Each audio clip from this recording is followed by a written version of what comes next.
Tudo bem, pessoal? Bom, o tema hoje é sobre solidão. Como vocês sabem, eu não sigo uma abordagem pré-definida, tá? Eu faço uma mistura no meu tratamento, por isso que eu costumo dizer que tenho um estilo próprio, porque eu atendo, trato as pessoas de uma maneira humanista, passo alguns tipos de orientações do behaviorismo, tá? Da psicologia comportamental, faço interpretações da psicanálise, tá? Então, sobre depressão, eu faço um link aqui, uma ligação com as ideias do Jung, em que ele dizia que não é à toa que você recebe determinados tipos de pacientes no seu consultório, tá? Então, da mesma maneira que você está tratando um paciente, você acaba se tratando junto, tá? Porque às vezes é alguma coisa que você já até sabe, mas você precisa reforçar na sua personalidade, ou é algo que é algum conteúdo que o seu paciente vai trazer para você que você precisa, tá? Então é mais ou menos como se fosse uma peça de Lego, em que ou um álbum de figurinhas, em que o seu amigo tem uma figurinha ou uma peça que você precisa, ele tem o que você precisa, você tem o que ele precisa, né? Então há uma espécie de troca aí.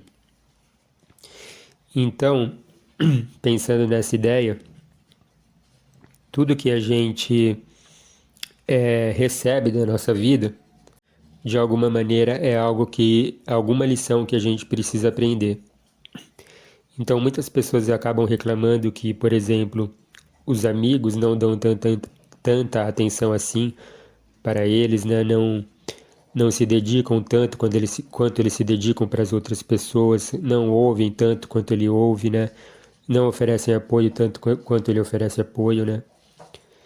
Então você seria sábio da sua parte pensar no seguinte, né? O que é que você aprende com isso? Porque não é possível que isso aconteça tantas vezes na sua vida e não tem algo para você aprender disso daí, né?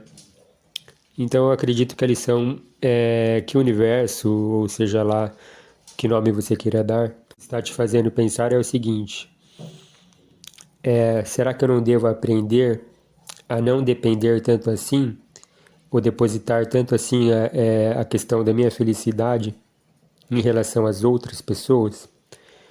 Bom, nos vídeos anteriores eu havia falado sobre a questão da codependência, né?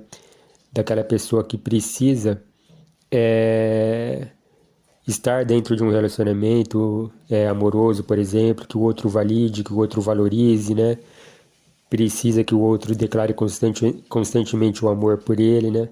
E isso é um desequilíbrio emocional, né? Isso é bem óbvio. Então, talvez você que reclame aí que não consiga encontrar amizades verdadeiras e se vê ali envolto à solidão, talvez seja, como eu disse aí, o universo querendo te dar essa lição, né? Aprenda a ter contentamento e felicidade por conta própria, né?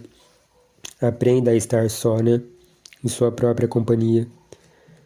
Aprenda a se distrair com suas próprias atividades, seja lendo um livro, né? Ou seja, um convite a um enriquecimento de um mundo interno, tá? Lendo um livro, assistindo filme, cultivando algum hábito positivo, seja esporte, seja arte, alguma coisa nesse sentido. Se formos até mesmo pensar ainda nessa questão de Jung, né? Enfim, chegou a hora, né? Chegou a hora de você começar a fazer isso mesmo, né? Porque não foi à toa que você, por exemplo, chegou a essa exposição, a esse vídeo. Bom, é claro que também, se você está ouvindo até aqui, se você está se identificando até aqui, é porque você se sente só. Mas existem já aquelas pessoas que se julgam solitárias e gostam muito disso, né? Chegou alguns casos para mim parecidos. E aí é ao contrário, né? Você vê que então essas pessoas acabam sendo cobradas por familiares e por outras pessoas, né? Essas pessoas são cobradas de que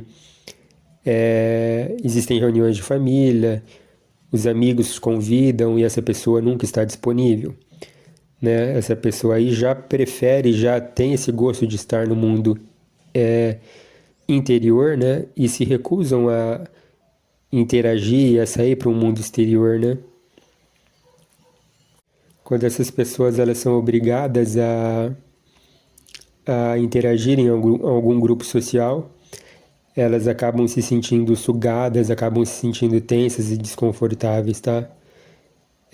Não por uma timidez, porque aí já seria uma outra questão ainda, tá? Mas simplesmente porque não gostam da interação. Bom, eu sugiro para essas pessoas a leitura de um livro, que é um livro de autoajuda, bem da verdade, de um famoso autor chamado Dale Carnegie. Ele, inclusive, é o famoso dono de um... ou pelo menos esse instituto leva o nome dele, né? O Instituto Dale Carnegie, que atua em grande parte aí do mundo, né? Algumas pessoas acabam enxergando, por exemplo, essa minha recomendação de Dale Carnegie, mais especificamente do livro Como Fazer Amigos e Influenciar Pessoas, por estar situado na área de autoajuda. Então tem muito preconceito em volta dessa questão da área da autoajuda, né? Tem muita gente que faz críticas dizendo que, bom, essa história de autoajuda aí são pessoas, são coaches aí que falam coisas muito óbvias. Só que não se engane que existem muitas pessoas que precisam ouvir esse óbvio, tá? Eu conheço um cara que depois ele acabou virando um influenciador digital mesmo, em que ele dizia isso, não, esse negócio de autoajuda são coisas muito óbvias, quem é que vai precisar disso? Até que, para encurtar a história, hoje em dia ele trabalha nessa área de coaching, de mentorias, etc., porque ele viu, né, como determinadas pessoas precisam do ensino desse óbvio, né? O que pode parecer óbvio para você, para o outro não é, né? Eu mesmo já passei por isso na minha profissão, quando eu trabalhava em uma instituição que cuidava de pessoas, de famílias aí de baixa renda, né? O que é chamado de vulnerabilidade social. E, bom, eu acabei criando ali alguns grupos que falavam coisas que poderiam ser consideradas óbvias, né? E, aliás, eu até fui acusado disso em um momento lá, né? E por que eu quis ensinar esse óbvio? Foi da minha cabeça? Não, óbvio que eu vi que havia necessidade do ensino desse óbvio. Por exemplo, muitas das pessoas aí de baixa cultura, etc., não possuíam uma higiene corporal, né, satisfatória, né? Bom, se tiver algum espectador meu aí que, por exemplo, trabalhou como professor, né, de crianças, sabe que as crianças aí, elas tossem na sua cara, espirram na sua cara, né, falam perto. E essas crianças, elas tinham aí, algumas tinham um hálito ruim, né? Por que isso acontecia, sendo que a instituição fornecia aquele momento ali da escovação dos dentes após as refeições e tudo mais?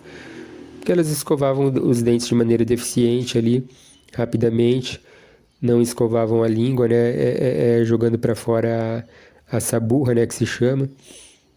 Então eu vi a necessidade, por exemplo, de fornecer essas informações óbvias ali de higiene corporal, né? Alguns entrando ali na adolescência. Por exemplo, nessa questão do uso de desodorantes e coisas desse tipo, né? E alguns podem também dizer, nossa, mas o que isso tem a ver com o trabalho de um psicólogo, sendo que, bom, como eu sempre falo, o psicólogo trabalha na área biopsicossocial e o autocuidado também influencia o nosso pensamento, a nossa conduta, os nossos comportamentos, né? Então, uma coisa influencia a outra. Mas, enfim, voltando ao Dale Carnegie, especialmente nesse livro do Como Fazer Amigos e Influenciar Pessoas, o livro todo é voltado para as relações interpessoais, né? E esse livro ficou muito famoso e é um tema tão amplo, né, tão universal e tão necessário, em que os conceitos aplicados ali naquele livro geraram, né, deram frutos em outros livros do próprio Dale e de seus discípulos ali mais diretos, como por exemplo Frank Bettger, né, que transportou todos aqueles princípios para a área de vendas, por exemplo, né, também no best-seller chamado A Arte de Vender. E, enfim, né, você pode dizer assim que o Dale Carnegie acabou inaugurando uma espécie de filosofia aí dos relacionamentos interpessoais. E um dos princípios chaves e basilares do livro é o seguinte, que você precisa criar dentro de você e cultivar dentro de você um interesse genuíno e verdadeiro pelo próximo, né? Que você, sem mentir, sem fingir, precisa ter curiosidade em relação ao ser humano, né? Isso é a chave de todo tipo de relacionamento e de todo empreendimento humano, como por exemplo nessa questão das vendas, né? Então fica aí a recomendação do livro e fica essa diferenciação aí desses dois tipos de solidão, né? Aquela solidão em que você está passando ali em relação por causa do seu meio ambiente, né? Em que talvez você precise aprender a ser sozinho, né? Para depois atrair um novo círculo social em que você vai aprender a se relacionar melhor com eles, porque é necessário que você se sinta bem sozinho primeiro, para que depois você consiga ser uma pessoa saudável nos relacionamentos e não uma pessoa dependente emocionalmente dos outros, né, da aprovação dos outros também. E também para aquelas pessoas, né, espero que essa exposição serviu para aquelas pessoas que não veem problemas em ser sozinhas, mas precisam aprender a se doar um pouco mais e ter curiosidade, um pouco mais de curiosidade em relação às outras pessoas, ao mundo que os cercam. Tá bom? Então é isso, muito obrigado e até a próxima exposição.